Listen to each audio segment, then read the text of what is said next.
Nós precisamos, nesta eleição, nesses 61 dias, e olha só, gente, vou repetir, são 61 dias. Não é que a eleição é daqui a 61 dias.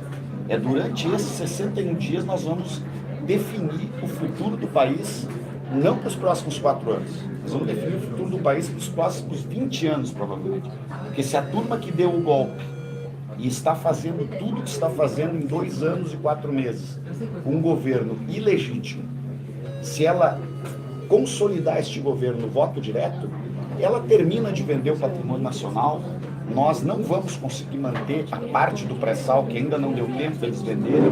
Então vamos perder a Caixa Econômica Federal, a reforma, a anti-reforma da Previdência vai voltar para a pauta, coisa do tipo. Por isso que a aliança, ela é muito importante.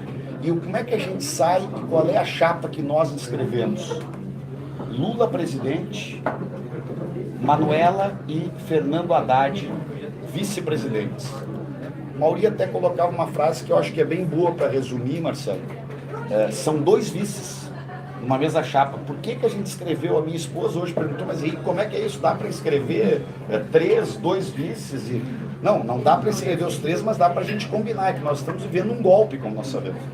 Um processo de exceção. Só por isso o Lula não é o candidato 100% seguro. Ele é o candidato da maioria dos brasileiros, só que o grupo que organizou o golpe quer impedir o Lula de ser candidato e mantém o Lula como um preso político. Então, para que nós tenhamos mais segurança, nós vamos com os 3. Então, a Manuela e o Fernando Haddad. Fernando Haddad, que boa parte das pessoas conhecem, mas para quem não conhece, é o grande ministro da Educação do governo Lula, do governo Dilma, que, aliás, sucedeu o ministro Tarso Genro, nosso companheiro, conterrâneo, gaúcho, que iniciaram um trabalho que foi a mais profunda transformação do sistema de educação no país. Ocorreu sob a liderança do Fernando Haddad, que deu sequência ao trabalho que o Tarso, durante quase 3 anos, conduziu como ministro da Educação. E nós aqui no Rio Grande do Sul também fechamos aliança. Então, o PT e o PCdoB vão andar juntos, né? Mas a nível nacional, e aqui no Rio Grande do Sul nós vamos ter o Rosseto como candidato a governador, ele que foi vice-governador ao lado do Olívio e foi ministro tanto do presidente Lula como da presidenta Dilma em diversas áreas importantes dos ministérios. A Abigail, do PCdoB, vai concorrer a senadora, e o senador Paulo Paim, que já estava inscrito, e a Ana Afonso, que foi deputada estadual, hoje é vereadora em São Leopoldo, será nossa candidata a vice-governadora. A nível nacional, então, nós temos a chapa com o Lula, Haddad, que vai ser inscrita, e nós vamos inscrever no dia 15, eu vou estar lá em Brasília, no ato de inscrição. Esperamos que, num dado momento, o golpe será derrotado e a normalidade jurídica e institucional vai voltar ao país. As pessoas me perguntam, mas quando vai ser? Não sei quando vai ser. Eu sei o que nós temos que fazer, nós temos que trabalhar por aquilo que é justo. Então, se o golpe tenta fazer e faz do Lula um preso político, nós que somos da esquerda, deste campo da centro-esquerda, de um campo que defende a democracia e um projeto de nação, queremos o Lula como candidato. O golpe não deu certo. A maioria dos brasileiros é contra o governo do golpe, contra o Temer. A maioria dos brasileiros, por larga margem, quer o fim do governo Temer o quanto antes, percebe que a sua vida piorou, percebe que nós estamos nessa escalada de intolerâncias, ódios, que um grupo, este sim, símbolo de corrupção, se apossou do poder do Brasil, está vendendo o nosso patrimônio a troco de banana. Então, há uma maioria social que quer voltar a ser feliz. Queria aproveitar o gancho do Haddad, né? Porque eu achei que tu ia deixar de lado a parte dele como prefeito, né? Porque o fato dele ter sido prefeito da capital de São Paulo foi, veja só, né? Não foi reeleito,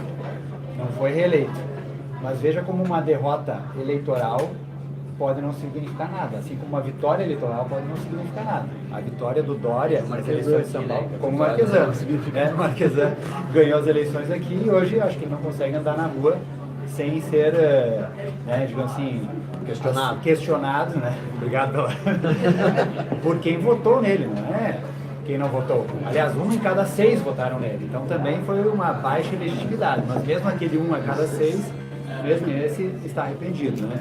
E o Haddad, que não foi reeleito em São Paulo, né, chegou ao ponto de dizerem que as ciclovias eram pintadas de vermelho porque era a cor da esquerda, do PT, para ter uma ideia da loucura, né, da loucura que se chega nesse momento de debates, né, e pós-verdade da política.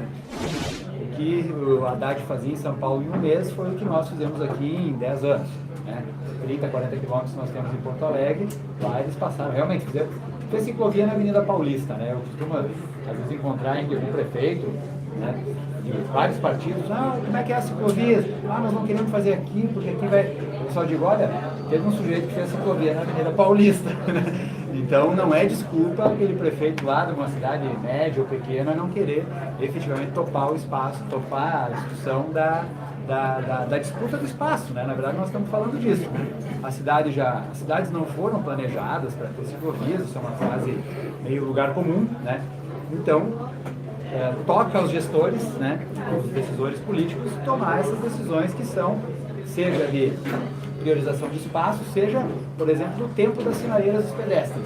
Acho que essa é uma outra briga assim, que o mandato comprou, né, que foi o fato de só a gente sair daqui e caminhar aqui pela região central e vai perceber que tem sinaleiras de pedestre que duram 8, 9 segundos, ou seja, é impossível uma pessoa, o Mauri, né, foi o diretor-presidente da IPTC, pode falar, estou sempre citando o Mauri aqui, né? Mas todo mundo depois pode... Então, uma sinaleira que tem 8 ou 9 segundos para uma pessoa atravessar a rua, depois a gente foi descobrir por que era tão pouco tempo. Porque a IPTC calcula, olha só onde chega, vamos dizer assim, a decisão, entre aspas, técnica, né?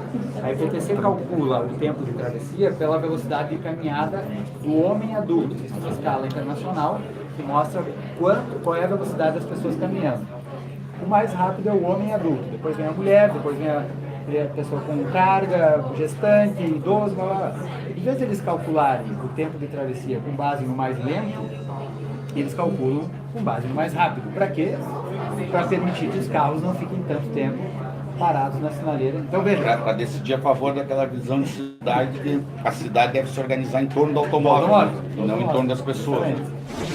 Então, o que precisa ser, quando se discute essa questão da moradia? Primeiro é localizar na cidade os vazios urbanos. Esse é um grande tema. Nós estamos discutindo o projeto do IPTU, que o Marquesan mandou para a Câmara, e ele mandou para a Câmara um projeto que diz lá que os terrenos vazios, baldios, ele vai reduzir o IPTU, que é justamente ao contrário.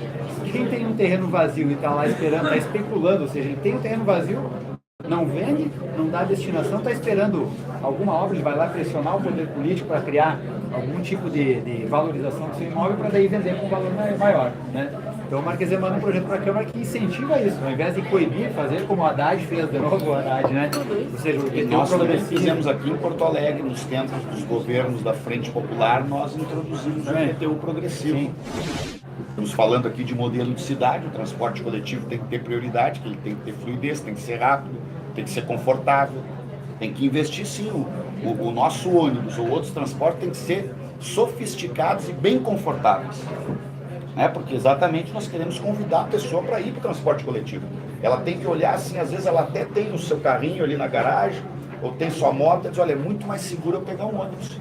Vou com muito mais conforto, vou lendo alguma coisa, chego antes. Ou chega antes de bicicleta também, né? Chega antes ainda. Quando o cara tá bem no ciclismo, já testou, por isso que eu me adiantei, né? Mas aqui eu não nós fizemos o desafio intermodal. Eu de bicicleta, né? E a gente fez daqui do centro até o Menino Deus e a bicicleta ganhou disparado. Isso foi há 5, 6 anos atrás. Hoje, para te pensar que cidade nós queremos, é preciso, em primeiro lugar, dizer, olha, eu vou conversar muito sobre a cidade que nós queremos com quem vive na cidade.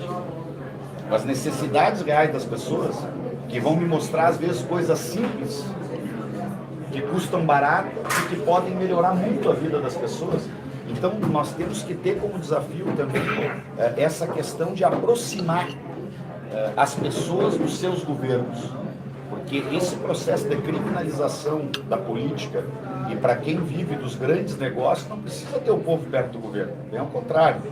Quanto mais longe o povo estiver do governo, mais eles vão manipular as decisões de governo para atender o interesse econômico localizado que eles têm. E nós, ao contrário, queremos um governo cada vez mais perto e junto com a população. Nós temos que usar meios digitais para conversar com as pessoas, para consultar as pessoas, para furar o bloqueio, entende? Quer dizer, tem consultas que podem ser feitas com muita rapidez.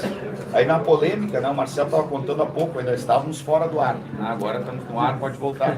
Às vezes ele vai e fala, porque ele está viajando para muitas cidades do estado, conversando sobre este modelo de cidade e muito especialmente sobre a ampliação, né, do espaço, do ciclismo, da bicicleta, do transporte, como meio de transporte na vida, no dia a dia das pessoas. E às vezes fala, quem sabe vamos pensar numa ciclofaixa aqui, nesta avenida principal. Aí o prefeito se assusta, né? Assim, ele acabou de dizer não, mas na Avenida Paulista, então, se consultar a população, tem maioria para fazer ciclofaixas e diminuir o espaço do automóvel. Então, quanto mais democracia, para nós a democracia é estratégica, porque a falta de democracia, ela facilita o abuso de poder de quem detém o poder por outros mecanismos. Por exemplo, o poder econômico, que é o principal de todos, e também o poder midiático, que é ao lado ali do poder econômico hoje. O poder midiático constrói narrativas. Por óbvio, vou repetir uma obviedade, mas é bom repetir porque, às vezes, uma pessoa pode dizer, mas o Fontana está dizendo que não houve problema nenhum durante o governo do Lula e da Dilma. Não, teve problemas sérios. Ocorreram casos graves de corrupção. Na Petrobras e em outros lugares, como ocorreram casos graves de corrupção durante o governo do Alckmin em São Paulo. E não se trata aqui de um campeonato de corrupção.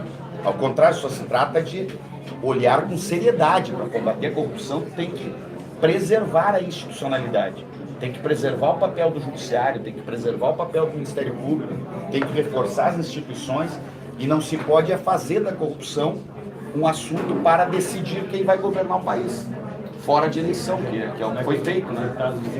Vou votar pelo impeachment, pelo conjunto da obra. Lembra? O dia da votação. Aí a gente tentava explicar, mas a mídia estava muito forte a favor deles, né? O pessoal, às vezes, as pessoas, os amigos nossos me contam, mas Fontana, vocês têm que falar mais lá. Aí eu digo para as pessoas, não, a gente fala bastante. É que entre aquilo que a gente fala e aquilo que chega na tua casa, tem um negocinho que se chama de meios de comunicação, grande mídia, que seleciona o que chega na tua casa. Por isso te liga aqui nessas redes sociais. Posso fazer uma propaganda aqui, Marcelo? Posso? Estou autorizado para fazer propaganda também. Momento de chamar. Aqui, ó, gente.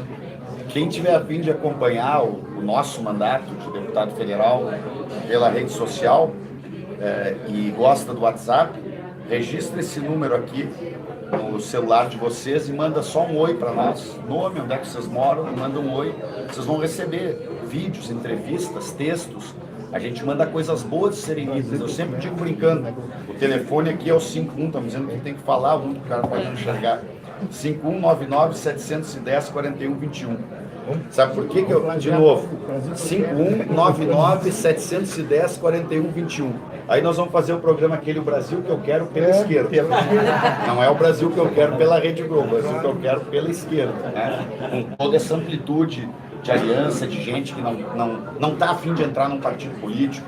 Isso é outra coisa, nós temos que fazer política, né, gente, junto com as pessoas do jeito que elas querem fazer. Tem gente que quer estar num partido, como eu e tu. Tem gente que simpatiza com a esquerda e não quer estar num partido. Tem gente que está em outros partidos e que compartilha conosco dessas ideias. Então, essa forma plural da centro-esquerda se organizar, ela é muito importante. E o que eu digo brincando quando faço a propaganda da rede social, digo, troque 10 minutos ou 15 de Rede Globo ou de outros mecanismos de mídia tradicional que tu está lendo ou assistindo, por coisas de gente que produz argumentos e dados para a gente fazer uma análise mais profunda. Porque por que o Bolsonaro é o que ele é? Vai ter um bolsonarista aí que vai ficar bravo comigo. Me desculpe, eu tenho que falar. Por que o Bolsonaro é o que é? Porque uma parte da sociedade passou a acreditar em simplificações. Tipo assim, tem um problema seríssimo, que é a segurança pública. Todo mundo está preocupado com a segurança pública. Só que para resolver a questão da segurança pública, tu precisa ter uma multiplicidade de ações. Tem que ter um ambiente social melhor, tem que garantir um combate à desigualdade, tem que melhorar o acesso à educação, tem que ter policiamento também, evidentemente, ostensivo, preventivo. Agora, quando chega um candidato e diz, olha, eu vou resolver o problema da segurança, vou dar uma arma para cada um e está resolvido. E tem gente que bate palma e gosta. Bandido bom, bandido morto. Bandido bom, bandido morto, diz ali o Dani, né? Aí o cara diz essas duas frases, olha gente, e vamos abrir o olho, entendeu? Bolsonaro não é para ser levado na brincadeira, é para falar sério sobre fascismo. Porque lá na Alemanha, quando o nazismo cresceu e virou o que virou, no começo tinha gente que achava que o Hitler era um maluco. Aí depois quando chegou para mim aquela imagem das crianças dentro das gaiolas dos Estados Unidos, eu vou dizer aqui, as pessoas dizem, o Henrique é um ingênuo, eu achei que era fake news. Nos primeiros minutos, quando chegaram as primeiras imagens, eu achei que era mentira aquela foto. Só que o Trump é presidente dos Estados Unidos, gente. Então é o seguinte, ó, vamos entrar em campo, entende? Não vamos achar assim que... porque não é todo mundo que está dizendo na pesquisa que vai votar no Bolsonaro que a gente deve deixar de conversar para explicar para as pessoas qual é o risco de um maluco como o Bolsonaro virar presidente da República do nosso país. Então tem que falar para as pessoas as coisas que pode significar um cara que vai lá, por exemplo, e defende a tortura.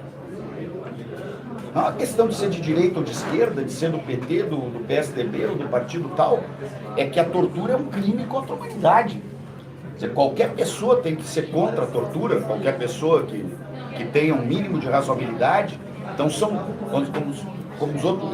Eu sonho com uma sociedade que os direitos humanos não seja uma bandeira da esquerda, seja uma bandeira da sociedade, né? A maior parte dos partidos e políticos e dos setores do mercado, do judiciário e da mídia que construíram este golpe que está trazendo tanto prejuízo para nós e que estão governando com o Temer, eles estão apoiando o Alckmin. O Alckmin é o sucessor do Temer, tá? Quer dizer, se o Alckmin ganhar a eleição, a política que o Temer está aplicando no país continuará do mesmo jeito.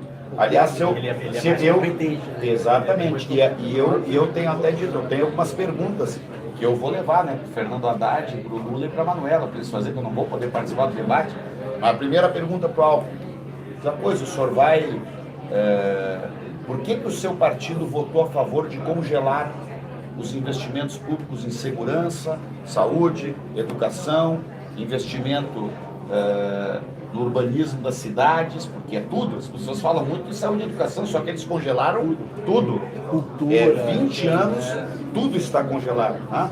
Então vai perguntar, Alckmin, tu vais manter isso congelado? Por que teu partido votou a favor? Né? Porque boa parte da crise que nós estamos vivendo hoje, eu vou em tudo que é cidade do interior, Marcelo.